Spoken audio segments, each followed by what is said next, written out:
장은하는 예능 프로그램 대기실 거울을 보며 넥타이 매듭을 고쳐 잡았다. 68이라는 나이가 무색하게 손끝은 여전히 익숙한 움직임을 기억하고 있었다.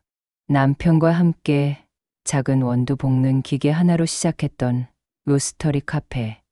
그 이름이 라이트빈이었다. 처음엔 10평짜리 가게였다. 남편은 원두를 볶고 은하는 손님을 맞았다. 새벽같이 일어나 로스팅 향을 맡으며 시작하던 날들이 20년을 훌쩍 넘겼다. 지금은 전국에 체인점 46개를 둔 브랜드가 되었다. 하지만 남편은 5년 전 세상을 떠났고 딸 서진이 대표 자리를 물려받았다. 은하는 그 이후로 한 발 물러나 있었다. 서진이 잘하고 있다고, 젊은 감각으로 회사를 키워가고 있다고 믿었다. 아니, 믿고 싶었다. 어머니, 오늘 촬영 편하게 하시면 돼요. 서진이 대기실로 들어오며 말했다. 환하게 웃고 있었지만 눈은 차가웠다. 그냥 창업 당시 얘기 몇 마디 하시고 제가 어렸을 때 고생한 이야기 정도만 해주세요. PD님이 그런 스토리 좋아하시거든요. 은하는 고개를 끄덕였다. 서진이 나간 뒤 대기실 문이 완전히 닫히지 않은 채로 남았다. 복도에서 들려오는 딸의 목소리가 스며들었다. 네. 저희 엄마요? 그냥 창업 스토리용 소품이에요. 희생한 어머니 콘셉트로 가면 시청자 반응 괜찮을 거예요. 은하의 손이 멈췄다. 소품. 그 단어가 가슴 한쪽을 둔탁하게 짓눌렀다. 녹화가 시작되고 은하는 카메라 앞에서 웃었다. 익숙한 미소였다. 남편과 함께 원두를 볶던 이야기를 했고 딸이 초등학생일 때 가게 한쪽에서 숙제하던 모습을 떠올렸다. MC들은 감동했다는 표정을 지었고 서진은 눈시울을 붉히는 연기를 완벽하게 해냈다. 그러나 은하는 알고 있었다. 오늘 이 자리에서 자신은 단지 배경이었다는 것을, 딸의 성공 서사를 빛내기 위한 장치였다는 것을. 촬영이 끝나고 집으로 돌아오는 차 안에서 은하는 창밖을 바라보았다. 라이트빈 1호점이 있던 골목이 스쳐 지나갔다. 그곳엔 이제 다른 카페가 들어서 있었다. 그날 밤, 은하는 오래된 서랍을 열고 남편의 낡은 수첩을 꺼냈다. 첫 페이지에 적혀 있던 문장. 이 가게는 우리가 함께 만든 집이다. 은하는 그 글씨를 한참 동안 들여다보았다. 녹화가 끝난 지 사흘째 되는 날, 은하는 집에서 조용히 차를 끓이고 있었다. 서진에게 느낀 서운함은 여전했지만 애써 내색하지 않았다. 딸이 바쁘다는 것쯤은 이해할 수 있었다. 아니, 이해하려고 했다. 휴대전화가 울렸다. 여보세요? 장은하 대표님 맞으신가요? 저는 명성법무사 사무소의 김철호 법무사입니다. 대표님이라는 호칭이 낯설었다. 아, 제가 대표는 아니고요. 딸이 지금 대표예요. 그게 제가 확인차 연락드린 건데요. 소화기 너머 남자의 목소리가 조심스러워졌다. 장은하님께서 라이트빈 지분 60%를 보유하고 계신 것으로 등기부에 나와 있습니다. 혹시 이 부분 알고 계셨나요? 은하의 손에서 찻잔이 흔들렸다. 무슨 말씀이세요? 남편이 돌아가시고 나서 서진이에게 모두 넘겼는데요. 서류를 확인해 보니 고인이신 남편분께서 지분 이전 문서를 작성하셨지만 최종 등기는 완료되지 않은 상태입니다. 법적으로는 장은하님이 여전히 최대 주주이십니다. 은하는 잠시 말을 잇지 못했다. 남편이 세상을 떠나던 날, 경상에서 그가 마지막으로 건넨 말이 떠올랐다. 여보, 서진이한테 회사 잘 부탁한다고. 그래서 은하는 모든 게 정리된 줄 알았다. 남편이 다 알아서 했을 거라고. 딸이 이제 회사의 주인이라고 믿었다. 그런데 대표님, 제가 오늘 연락드린 이유가 있습니다. 법무사의 목소리가 한층 낮아졌다. 현재 라이트빈 본사에서 해외 투자사와 비밀리에 매각 계약을 진행 중이라는 첩보를 입수했습니다. 제가 아는 본사 직원 한 분이 조심스럽게 알려주셨어요. 대주주인 장은하님께서 이 사실을 모르고 계신 것 같다고요. 매각이요? 네. 서진 대표님이 개인 브랜드를 새로 론칭하실 계획이라는 얘기도 있습니다. 라이트빈을 정리하고 새 출발을 하시려는 것 같습니다. 전화를 끊은 뒤에도 은하는 한동안 그 자리에 앉아 있었다. 찻잔의 물은 이미 식어 있었다. 그날 저녁, 은하는 오래 알고 지낸 라이트빈 본점 점장 노광수에게 전화를 걸었다. 광수 씨, 혹시 본사에서 이상한 소문 들은 거 없어요? 사장님, 노광수의 목소리가 무거웠다. 사실 다들 불안해하고 있어요. 매각되면 우리 같은 고참들은 다 정리될 거라는 얘기가 돌고 있거든요. 그런데 서진 대표님은 아무 말씀도 안 하세요. 은하는 천천히 숨을 들이마셨다. 광수 씨, 나 좀 도와줄 수 있어요? 무슨 말씀이신지. 본사 상황 좀 알아봐 줘요. 조용히. 수화기 너머로 잠시 침묵이 흘렀다. 그리고 노광수가 말했다. 알겠습니다, 사장님. 은하는 그날 밤 남편의 서재로 들어갔다. 먼지가 쌓인 서랍장을 하나씩 열며 오래된 서류들을 꺼내기 시작했다. 창업 계약서, 초기 투자 문서, 지분 관련 계약서들. 모든 서류에는 남편과 자신의 이름이 나란히 적혀 있었다. 은하는 그 서류들을 차곡차곡 정리하며 조용히 중얼거렸다. 이 집은 내가 만든 거야. 노광수가 보내온 첫 번째 보고서는 간결했다. 매각 계약 서명일 2주 후, 투자사 싱가포르 소재 GMB 캐피털, 예상 인수가 350억. 은하는 그 숫자를 보며 씁쓸하게 웃었다. 남편과 함께 10평짜리 가게에서 시작해 20년 넘게 쌓아온 것이 350억이라는 숫자로 정리되는 것이었다. 사장님, 더 심각한 건요. 노광수가 카페에서 은하를 조심스럽게 마주했다. 그의 얼굴은 지쳐 있었다. 매각이 확정되면 본사 인력 구조 조정 계획이 있대요. 특히 10년 이상 근속자들이 대량 해고 1순위래요. 인건비 부담이 크다면서요. 광수 씨 같은 사람들이?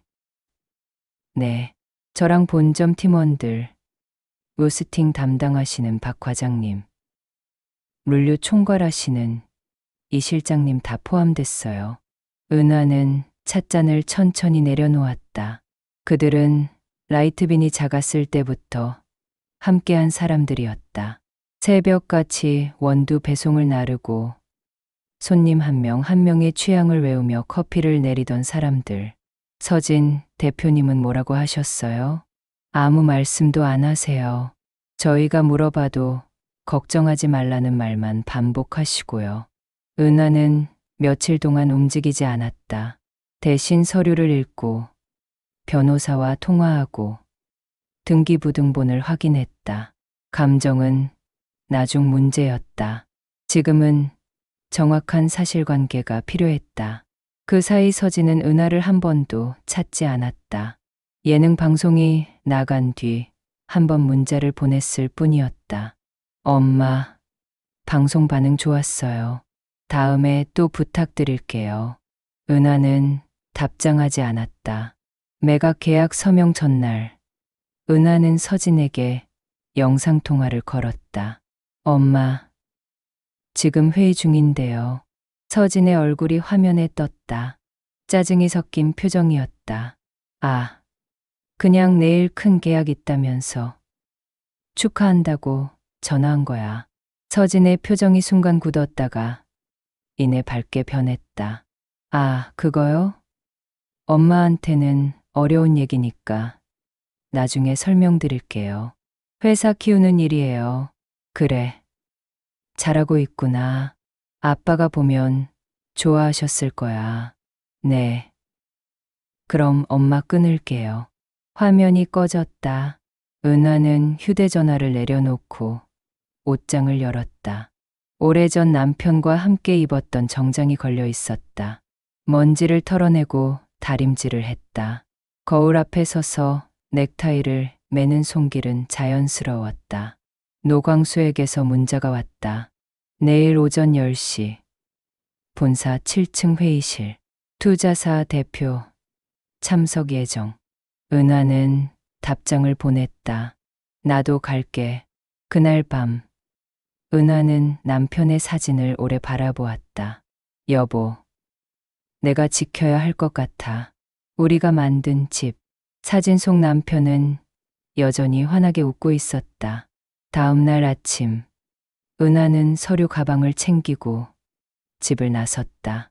가방 안에는 지분 증명서, 위임장, 초기 공동창업 계약서가 정리되어 있었다. 택시 안에서 은하는 라이트빈 본사 건물을 올려다보았다. 10층짜리 건물의 7층에서 지금쯤 회의가 시작되고 있을 것이었다. 은하는 천천히 숨을 들이마시고 건물 안으로 걸어 들어갔다. 엘리베이터 버튼을 누르는 손은 떨리지 않았다. 7층. 문이 닫히며 은하의 모습이 거울에 비쳤다. 68배 나이에도 그녀의 눈빛은 선명했다. 이제 시작이었다. 7층 회의실 문이 열렸다. 죄송합니다만 지금 중요한. 비서가 말을 막으려 했지만 은하는 조용히 고개를 끄덕이며 안으로 들어갔다. 회의 테이블 끝에 앉아 있던 서진의 얼굴이 하얗게 질렸다. 엄마? 지금 무슨? 안녕하세요. 저는 라이트빈의 창업자이자 최대 주주 장은하입니다. 은하는 차분하게 말하며 빈자리에 앉았다. 서류 가방을 열고 문서들을 꺼내 테이블 위에 펼쳤다. 투자사 대표인 외국인 남성이 당황한 표정으로 서진을 바라봤다.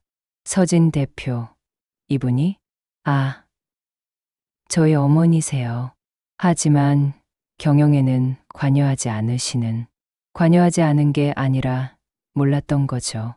은하가 조용히 말을 잘랐다. 저는 라이트빈 지분 60%를 보유한 대주주입니다. 이건 등기부등본이고요. 이건 초기 공동창업 계약서입니다. 남편과 제가 함께 서명한 문서예요. 회의실이 순간 조용해졌다. 그리고 오늘 이 자리에서 진행되는 매각 계약에 대해 저는 동의한 적이 없습니다. 대주주의 동의 없는 매각 계약은 법적 효력이 없습니다. 투자사 대표가 서진을 향해 날카로운 시선을 던졌다. 서 대표, 이게 무슨 상황입니까? 주주 동의는 받으셨다고 하지 않으셨습니까? 저는 서진이 말을 더듬었다. 은하는 딸을 차갑게 바라보았다. 라이트빈은 내가 남편과 함께 만든 집이에요. 새벽같이 원두를 볶고 손님 하나하나 얼굴을 외우며 키운 가게였어요. 그런데 넌 이 집의 열쇠를 훔치려고 했어. 엄마, 당신은 나를 방송에서 소품이라고 했죠. 희생한 어머니 콘셉트. 그렇게 생각하는 딸에게 내가 뭘 기대했겠어요. 은하의 목소리는 떨리지 않았다. 투자사 측은 자리에서 일어났다. 이거는 다시 검토가 필요할 것 같습니다. 법무팀과 상의 후 연락드리겠습니다. 그들이 나가고 회의실에는 은하와 서진, 그리고 몇몇 임원들만 남았다. 어머니, 도대체 왜 이러시는 거예요? 서진이 소리쳤다. 엄마 때문에 내 인생이 망쳤다고요. 항상 회사. 나는 엄마한테 뭐였어요? 나도 엄마가 필요했는데 엄마는 늘 가게에만 있었잖아요. 은하는 딸의 얼굴을 가만히 바라보았다. 처음으로 보이는 것이 있었다. 35살 딸의 얼굴에 남아있는 어린아이의 외로움. 그래서 이 회사가 미웠던 거구나. 맞아요. 미웠어요. 엄마를 빼앗아간 이 회사가, 아빠를 빼앗아간 이 회사가.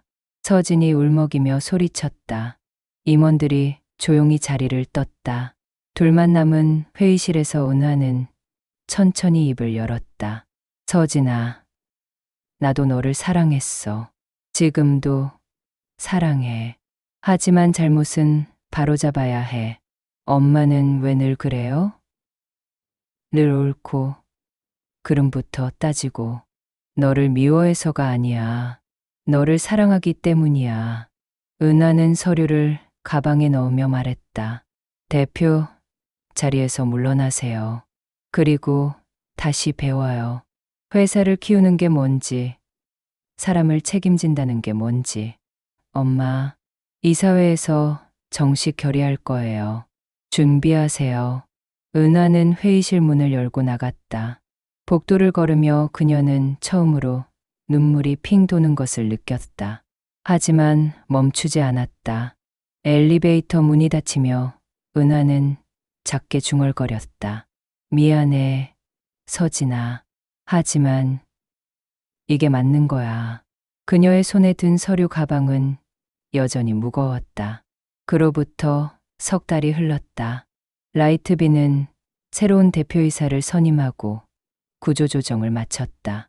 노광수를 포함한 오랜 직원들은 자리를 지킬 수 있었고 회사는 천천히 안정을 되찾아갔다. 은하는 명예이사로만 이름을 올렸을 뿐 경영에는 손을 떼었다. 서진은 대표직에서 물러난 뒤 조용히 지냈다. 은하가 마련해준 경영, 재교육 프로그램에 참여하며 처음부터 다시 배우고 있었다. 모녀는 한동안 서로 연락하지 않았다. 어느 가을날, 은하는 라이트빈 1호점이 있던 건물로 돌아왔다. 남편과 함께 처음 원두를 볶던 그 작은 공간. 오랫동안 다른 가게가 들어서 있었지만 건물주가 은하에게 먼저 연락을 해왔다. 사장님, 이 자리 다시 쓰실 생각 없으세요? 은하는 오래 생각하지 않았다. 그렇게 은하다방이 문을 열었다. 화려한 인테리어는 없었다. 낡은 나무 테이블 5개, 남편이 손수 깎았던 선반, 그리고 오래된 로스팅 머신 하나. 은하는 직접 차를 끓이고 손님들과 이야기를 나눴다. 사장님, 라이트빈 창업자시잖아요. 왜 이렇게 작은 가게를 다시 여세요? 단골 손님이 물었다. 크게 키우는 것도 좋지만 나는 이 크기가 좋더라고요. 손님 얼굴을 다 볼 수 있잖아요. 은하는 웃으며 차를 따랐다. 어느 날 저녁, 다방문이 조용히 열렸다. 서진이었다. 앉아도 돼요? 그럼. 은하는 아무렇지 않게 대답하며 찻잔을 하나 더 꺼냈다. 서진은 익숙하지 않은 손길로 의자를 빼고 앉았다. 엄마가 직접 끓인 차는 처음 마셔보는 것 같아요. 그랬구나. 은하는 천천히 차를 우렸다. 말없이 시간이 흘렀다. 엄마, 서진이 조심스럽게 입을 열었다. 나 이제 진짜로 처음부터 배워보고 싶어요. 회사 키우는 거 말고 사람 대하는 거. 엄마랑 아빠가 어떻게 이 가게를 시작했는지도. 은하는 찻잔을 서진 앞에 놓으며 딸의 눈을 바라보았다. 35살 딸의 눈에는 더 이상 반항이나 분노가 없었다. 다만 조금 두려워하고 조금 부끄러워하는 표정이 있었다. 그래, 은하가 조용히 말했다. 오늘은 그냥 같이 차 한 잔 끓여보자. 네, 서진은 작게 웃었다. 그 미소가 어린 시절 딸의 미소와 닮아 있었다. 두 사람은 나란히 서서 차를 끓였다. 은하가 물 온도를 맞추는 법을 알려주고 서진이 서툴게 차짚을 덜었다. 처음으로 함께한 시간이었다. 손님들이 하나둘 떠나고 다방이 조용해졌다. 은하는 한쪽 벽에 걸린 작은 액자를 바라보았다. 남편이 써준 글귀였다. 내 삶을 위한 박수는 내가 친다. 서진이 그 글귀를 따라 읽었다. 아빠가 쓴 거예요? 응. 오래전에. 은하는 손을 들어 천천히 박수를 쳤다. 짝, 짝, 짝. 조용하지만 또렷한 소리가 다방 안을 채웠다. 서진이 어리둥절한 표정으로 물었다. 뭐 하시는 거예요? 내 인생에 박수 치는 거야. 잘했다고, 힘들었다고, 그래도 여기까지 왔다고. 은하는 딸을 바라보며 미소 지었다. 너도 해봐. 내 인생에. 서진은 잠시 망설이다가 조심스럽게 손을 맞부딪혔다. 짝, 짝. 그 소리는 어색했지만 진심이 담겨 있었다. 두 사람은 그렇게 한참 동안 앉아 있었다. 창밖으로 가을 저녁 햇살이 비쳤고 다방 안은 차양과 함께 따뜻했다. 은하는 생각했다. 이제 시작이구나. 진짜 시작. 그리고 그것으로 충분했다.